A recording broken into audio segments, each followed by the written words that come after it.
When secular power increased after the Protestant Reformation, especially in those Protestant countries, monarchs and secular rulers really were seizing more power than they had ever had before. They were taking some of that power away from the Catholic rulers and leaders and taking it for themselves. This happens all throughout the 16th century. But this increased power of monarchs and leaders wasn't universally accepted, which is what we're going to talk about in this video. There were defiant calls for governmental reform, limiting the power of kings during this time, perhaps partially due to the increased literacy of the era, as well as the rising middle class. In response to all of this, rulers are really in some need of strong propaganda to celebrate their prestige, to celebrate their position, to show them as divine and anointed rulers set there by God, and a way to discourage all of these different types of rebellion. One of the ways kings started to kind of respond to these challenges to their monarchical power was this idea of absolutist ruling. And in fact, the 17th century is often called the Age of Absolutism. Baroque monarchs during this point in time, they're trying to claim complete control, autocratic control, authoritarian type of rule, though it's not always successful. They're always trying to kind of emphasize the fact that God has put them in their place, and we call this divine right. So not only are they trying to kind of take complete control through this age of absolutism, but they're also trying to remind people that if they argue against their royal positions, if they argue against their reigns, that is essentially arguing against God, because God is the one who has placed these monarchs in these specific roles. So despite all of these attempts that the rulers are putting forth with absolutist control and with claims of divine right, their power is heavily challenged throughout the Baroque era. We're going to talk about a few different areas. We're going to talk about Spain, which faces the Dutch Republic proclaiming itself independence, and it loses not only control of the Dutch Republic, but other areas, and loses a lot of its power and prestige throughout the Baroque era. We also are going to talk about briefly attempted secession in the Holy Roman Empire. Again, another challenge to the power of kings.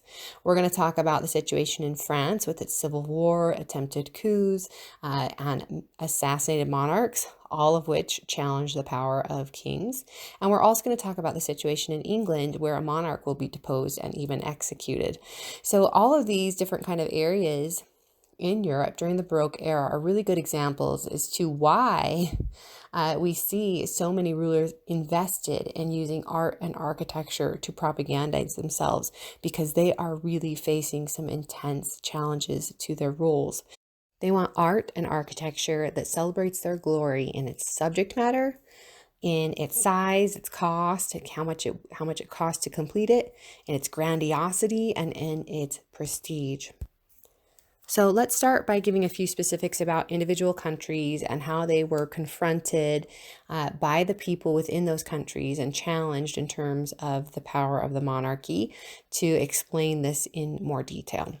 So let's start with Spain. We're looking here at an image of Philip II, who became the ruler of Spain just a couple of years after this portrait was done in 1556, and he'll remain the ruler until 1598. For Philip II, his power is already limited when his reign first begins. The ruler right before him was Charles V. He had a lot of holdings, as you can see in this map. All of these kind of light brown, or dark brown rather, areas were part of the Holy Roman Empire. Charles V, though, decides that this is just too big of an empire, and he's going to divide it up. He's going to give some to his brother, Ferdinand I, and he's going to give some to his son, Philip II. Philip II inherits kind of the Spanish holdings and some areas up in the Netherlands.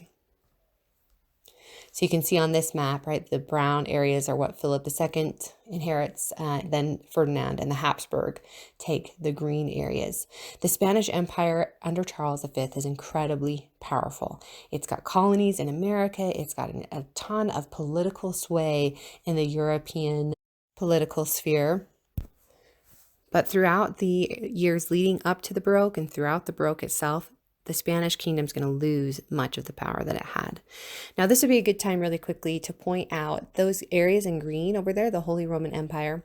During the 30 Years' War, which is from 1618 to 1648, we see areas that try and rebel and secede away from the Holy Roman Empire. The ruler was really enforcing heavy Catholic beliefs and practices, and the Protestants want to break away from that. In the end, that's not successful, but I think it's important for us to understand that this too is another instance in Europe during the Baroque where the role of the kings was challenged. We don't spend a lot of time talking about the Holy Roman Empire in our class, so we're not going to get into any details beyond that for this, but just understand that that's another area where the kings are facing challenges. But back to Spain, if you look at this map here, you can see a map of the area that breaks away from Spanish rule during the Baroque era. So this is the Dutch Republic. It's shown kind of in brown. It's also sometimes called the United Provinces. This is an area that's going to secede away from Spain in 1568, and this sets off the 80 Years' War.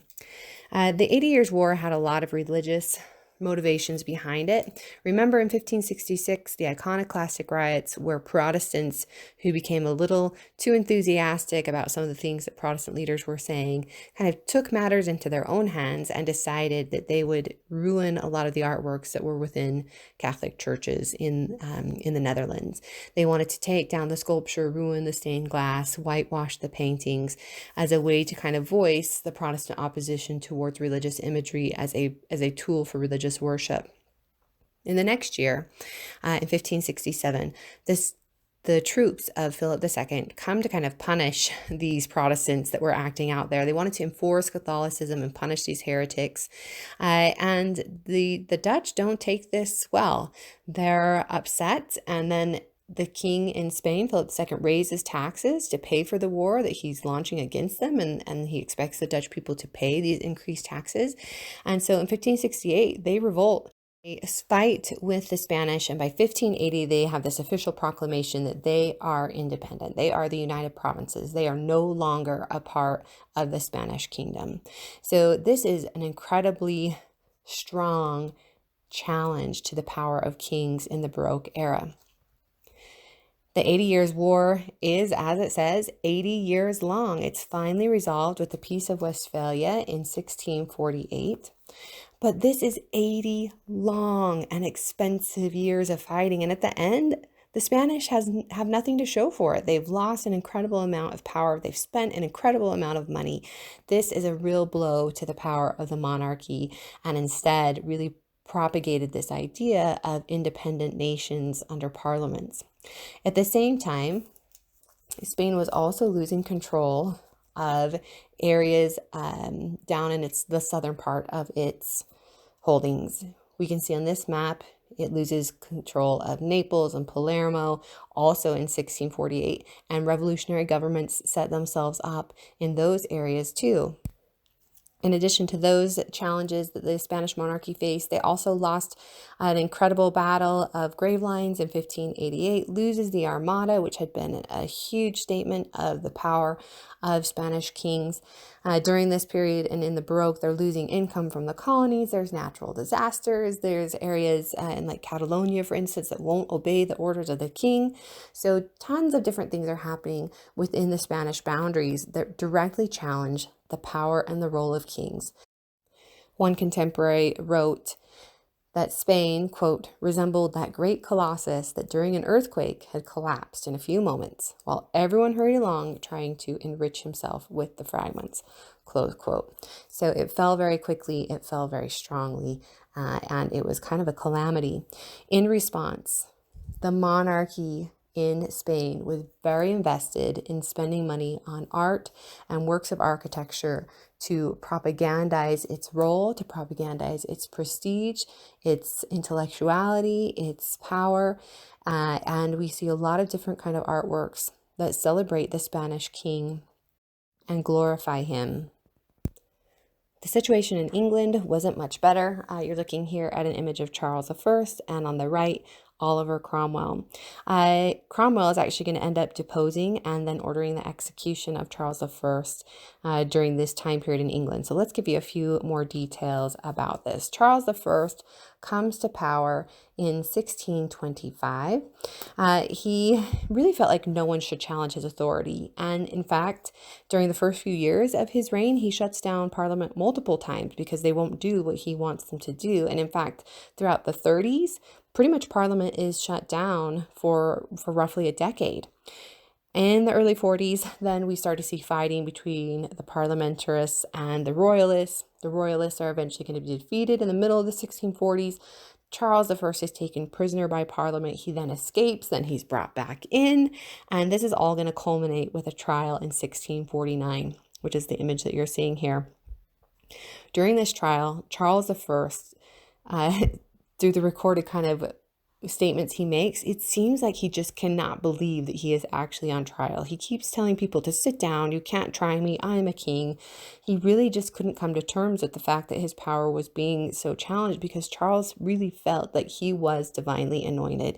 He strongly believed in divine right. He tried to be an absolutist ruler to quell rebellion, but unfortunately these things weren't successful for him. And after the trial, he loses and he's beheaded in 1649 in front of the Whitehall banqueting house. So during these years when Charles is facing so many challenges to his power, he is heavily invested in using art and architecture to support his power, his prestige, and his reputation. He pays for works of art by some of the most eminent and most well-respected artists of the day. And throughout these works of art and architecture, he is made to look grand and noble and imposing and godly, guided. He pays a lot of money for these commissions, and he's getting a lot of prestige by these commissions. And he's really trying to reestablish his authority as a divine ruler and an absolutist ruler. Unfortunately, in the end for him, it wasn't successful. France faces similar issues. They have a lot of problems with civil war in France during the end of the 16th century and into the 17th century. We get, for instance, the French civil wars over religion that start in the 1560s and go almost until that last decade of the 16th century. There's a ton of political, social, and economic tension that's made worse by these religious divisions. The rising middle class in France wants more political say, and so we can see that these elements together really created a time of tumult in France and a time of incredible challenge to the kings of France and to their power. You're looking here at an image of St. Bartholomew's Day massacre, which just kind of set off this short time period of intense mob violence from Catholics against French Protestants. There are a lot of political intrigues surrounding these wars over religion, and political leaders siding with one side and then the other, and creating a lot of turmoil. Henry of Navarre, during this time period, he leads the Calvinists in the revenge after St. Bartholomew's Day massacre, but then he is later going to return to Catholicism to try and unite the country. He becomes later Henry IV of France and takes on more political territories, and he begins that reign in 1589 as Henry IV. Not everyone loves him, right? And even though he's tried to kind of placate both sides of this religious conflict, what's happened is he's kind of hated by both sides instead. There's multiple assassination attempts on his life. That is a key indicator that there's a challenge to the power of the monarchy in France. And he is eventually successfully assassinated in 1610. So here we have again an anointed divine ruler set there by God, assassinated by his people. That's a clear challenge to the power of kings. His inheritor, Louis XIII, is very young when Henry IV dies, and so there's a period of regency during which the nobles take on more power. There's more civil war with the French Huguenots during this time period. And when Louis XIII is finally old enough to take kind of complete control himself, he really starts to try and set down this notion that he's an absolutist ruler, that no one can argue with his power. But he dies in 1643. His successor, Louis XIV, again, is very young, and there's a period of regency.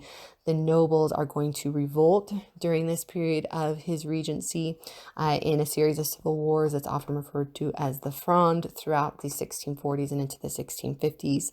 And Louis XIV, when he finally does come to power on his own in 1653, I think is the year, he is very much invested in setting forth this idea that he is an absolute ruler. No one can argue with his power. Louis XIV spends an incredible amount of money on works of art and architecture to propagandize his position of domination. He has paintings, he has works of architecture, he constructs or reconstructs, rather, remodels the Palace of Versailles into this incredible behemoth of a statement of royal power. It's costly, it's expensive, it says something about his prestige just by that in and of itself. It's huge, which also says something about his power. The grounds at Versailles are over 2,000 acres. The palace is over a quarter of a mile long. It takes 40,000 workers on this project at times to finish the construction, around $2 billion to build. So it is lavish, it is luxurious, and the entirety of this project says so much about Louis XIV and his position of power as a divinely anointed monarch. While Louis XIV is actually fairly successful in retaining his power, he's going to rule until 1715. He is kind of an exception because what we've seen throughout our discussion here in this video is that many of the European rulers faced incredible challenges to their power. They had increased power after the time of the Protestant Reformation, but it didn't last for long. And throughout the Baroque, we see incredible challenges to the rule and the might of Baroque rulers, and we see that they were continually using art and architecture as a way to mitigate these kinds of protests, as a way to quell these kinds of protests.